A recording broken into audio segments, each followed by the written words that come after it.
Assalamualaikum warahmatullahi wabarakatuh.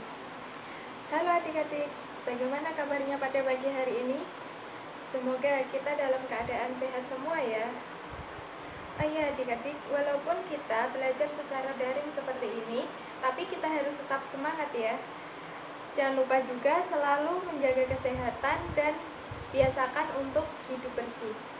Oh iya, sebelumnya perkenalkan terlebih dahulu, nama Ibu Melania Kartika Sari. Nah, sebelum memasuki pembelajaran, silahkan kalian mengisi presensi di WA Group.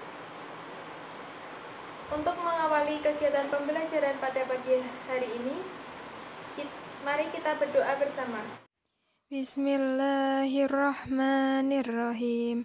Rabbi zidni ilma warzuqni fahma. Amin ya robbal alamin. Di sini kita akan melanjutkan pembelajaran sebelumnya, masuk pada tema 2 yaitu selalu berhemat energi dan subtema 2 manfaat energi. Adapun tujuan pembelajaran kali ini adalah siswa mampu mengidentifikasi manfaat perubahan bentuk energi dalam kehidupan sehari-hari dengan tepat. Kedua, siswa mampu menjelaskan manfaat energi dalam kehidupan sehari-hari dengan tepat. 3. Siswa mampu mengidentifikasi sumber daya alam dan pemanfaatannya dengan tepat. Setelah mempelajari materi ini, diharapkan siswa mampu menyebutkan sumber-sumber energi dengan baik. Di pembelajaran ini, kita akan membahas energi. Nah, kita akan belajar mengenal macam-macam sumber energi dalam kehidupan sehari-hari.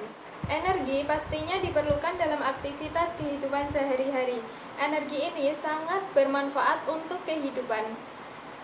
Dengan adanya energi, pekerjaan akan menjadi mudah. Dengan begitu, kita harus dapat menghemat energi. Caranya bagaimana? Nah, caranya itu dengan memperhatikan penggunaan energi dan selalu berhemat akan membantu ketersediaan energi itu sendiri. Kali ini kita akan belajar tentang pemanfaatan energi yang tidak membutuhkan listrik. Contohnya yang paling gampang adalah kipas angin alami atau kipas angin yang terbuat dari kertas. Itu tidak membutuhkan energi listrik. Apakah kalian pernah membuatnya? Masih ingat atau tidak cara membuat kipas kertas? Nah, oke, mari kita buat bersama-sama ya. Kalian bisa membuatnya di rumah sesuai dengan langkah-langkah atau dapat juga dikreasikan sesuka kalian. Nah, sebelumnya perlu kalian ketahui juga bahwa tulisan yang berisi petunjuk pembuatan suatu benda atau cara melakukan sesuatu pekerjaan disebut sebagai teks prosedur atau teks petunjuk. Adik, perhatikan langkah-langkah cara membuat kipas angin dari kertas. Coba kalian tirukan di rumah ya. Pertama, siapkan kertas berbentuk persegi dengan ukuran bebas. Kedua, gunakan kertas HVS atau koran bekas atau majalah bekas atau kalender bekas ataupun kertas lipat yang ada di sekitar kalian. Kemudian ketiga, siapkan lem kertas.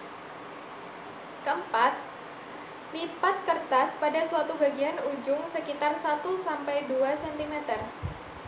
Kelima, balik kertas dan lipat lagi ke arah yang berbeda dengan besar yang sama. Keenam, lakukan langkah yang sama sampai seluruh bagian kertas terlipat. Ketujuh, lipat kertas menjadi dua bagian sama besar. Kedelapan, lem sisi kertas yang saling berhadapan. 9, pegang ujung kipas lalu ikat dengan benang sekitar 2 cm di atas pangkal kipas sehingga membentuk tangkai kipas.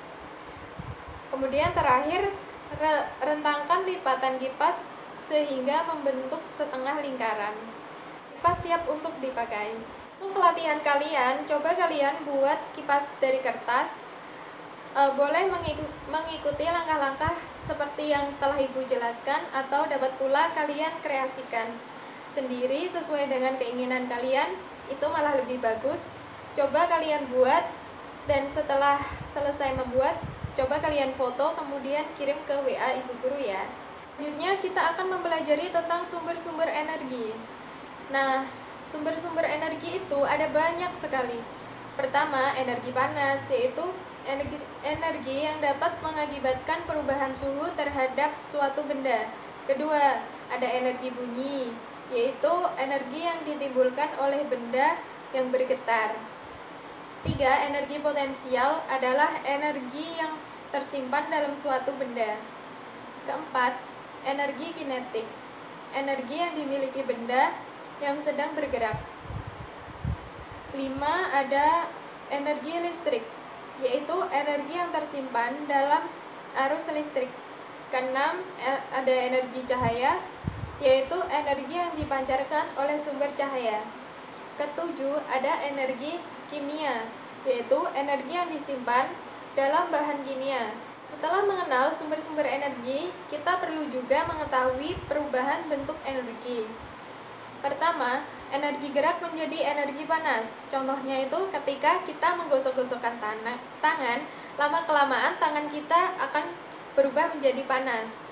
Kemudian kedua, energi gerak menjadi energi bunyi. Contohnya ketika kita menepuk-tepuk tangan, maka akan terdengar bunyi seperti ini. Selanjutnya ada energi kimia menjadi energi panas. Contohnya itu mungkin sering kamu alami ya, ketika makan kadang-kadang keringat menjadi bercucuran. Nah, ini disebabkan oleh proses metabolisme atau pembakaran kimiawi di tubuh kita. Kemudian energi listrik menjadi energi panas. Contohnya adalah setrika listrik dan solder ketika digunakan. Nah, karena kan biar setrika itu menjadi panas, kan kita harus mencolokkannya ke dalam aliran listrik. Jadi dari energi listrik berubah setrikanya menjadi panas. Kemudian solder juga sama. Kemudian keenam adalah energi listrik menjadi energi gerak. Contohnya yaitu kipas angin, blender. Saat kita mencolokkan kipas angin, maka kipas angin tersebut akan bergerak. Nah, itu adalah proses energi listrik berubah menjadi energi gerak. Blender listrik menjadi energi bunyi. Contohnya adalah radio, televisi. Selanjutnya, mari kita amati kegiatan di samping ini. Kegiatan pada gambar ini ya. Kegiatan pertama adalah seorang anak sedang bermain layang-layang. Nah, sumber energi yang digunakan itu energi apa? Sumber energi yang digunakan adalah energi angin. Nah, perubahan dari energi itu sendiri adalah energi angin menjadi energi kinetik. Kemudian, gambar kedua ini adalah ibu sedang menyetrika. Nah, sumber energi yang digunakan setrika adalah energi listrik. Kemudian perubahan energinya, energi listrik menjadi energi panas. Kemudian gambar ketiga ini adalah, di sini ada gambar seseorang sedang memanggang sate ya. Nah, perubahan energinya adalah dari energi yang digunakan yaitu energi panas, sehingga akan berubah menjadi energi kimia. Selanjutnya, ada seseorang sedang menjemur garam ya. Berarti sumber energi yang digunakan adalah energi panas matahari. Kemudian perubahan energinya adalah energi panas menjadi energi kimia. Kemudian selanjutnya juga ada ibu sedang memblender. Ini adalah dari energi listrik berubah menjadi energi kinetik. Tadi sudah Ibu ulas juga di awal pembelajaran ya. Setelah kita mempelajari banyak sumber energi tadi, pastinya kalian sudah paham ya. Sebagai latihan kalian, coba kalian kerjakan tabel ini yang berisikan gambar dari kegiatan-kegiatan ini. Coba kalian isikan energi yang digunakan dan perubahan energi. Coba kalian juga cari kegiatan-kegiatan lain, lengkapi tabel ini sampai 10 kegiatan ya. Coba kalian cari kegiatan-kegiatan lain yang ada di sekitar kita.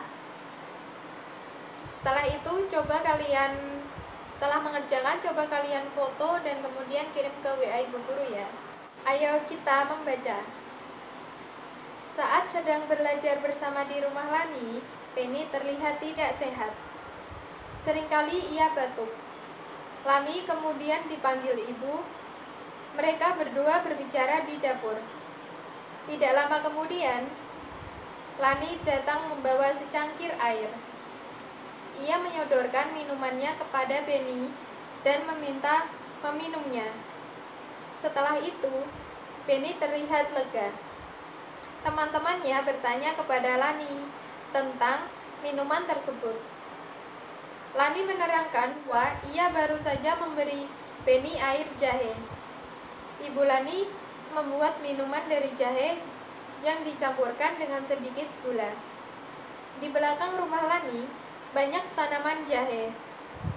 Banyak orang percaya bahwa jahe bisa membuat tenggorokan lega saat kita batuk. Jahe pun membuat tubuh hangat. Tahukah kalian, ada banyak sekali manfaat sumber daya alam di Indonesia. Pemanfaatan sumber daya alam di Indonesia dibagi menjadi 3 bagian. Pertama, sebagai bahan pangan, kedua sebagai bahan energi, dan ketiga sebagai kesehatan. Sebagai bahan pangan, contohnya itu pada padi, jagung, sagu, ubi, singkong, sayur-sayuran, dan buah-buahan. Sedangkan sebagai sumber energi, contohnya itu adalah minyak bumi, batu bara, sinar matahari, angin, air, dan lain sebagainya. Kemudian untuk kesehatan, contohnya adalah temulawak, kunyit, cengkeh, kencur, jahe. Tanaman kesehatan ini seringkali kita sebut juga sebagai apotik hidup. Untuk kesehatan, tanaman-tanaman tersebut dapat dikonsumsi dalam bentuk jamu. Contohnya yaitu minuman kunyit asam merupakan minuman yang banyak diminum oleh penduduk Indonesia. Selain menyegarkan, minuman ini pun dipercaya memiliki manfaat bagi tubuh. Awalnya, minuman ini banyak dinikmati oleh penduduk di Jawa. Namun, saat ini minuman kunyit asam dapat dinikmati oleh banyak penduduk di Indonesia hampir di seluruh provinsi. Minuman ini sudah dibuat dalam bentuk yang lebih praktis, yaitu dalam bentuk kemasan. Pembeli bisa langsung menyeduh dengan air hangat. Nah, ini juga sangat bermanfaat sekali bagi kesehatan kita, apalagi pada saat pandemi seperti ini ya. Kita harus tetap menjaga kesehatan. Nah, mengkonsumsi minuman jamu seperti ini adalah untuk meningkatkan imun tubuh kita. Jadi sangat bagus sekali dikonsumsi. Anak-anak, sebelum mengakhiri pembelajaran pada kali ini, coba kita refleksi sebentar ya. Tadi kita sudah belajar apa saja? Tadi kita sudah belajar tentang energi, sumber-sumber energi, pemanfaatan energi. Kemudian juga kita belajar tentang teks prosedur. Terus juga pemanfaatan sumber daya alam di Indonesia ya. Pelajaran pada kali ini kita berdoa bersama ya, sesuai agama dan keyakinan masing-masing. Berdoa mulai, berdoa selesai. Akhirus salam, wassalamualaikum warahmatullahi wabarakatuh.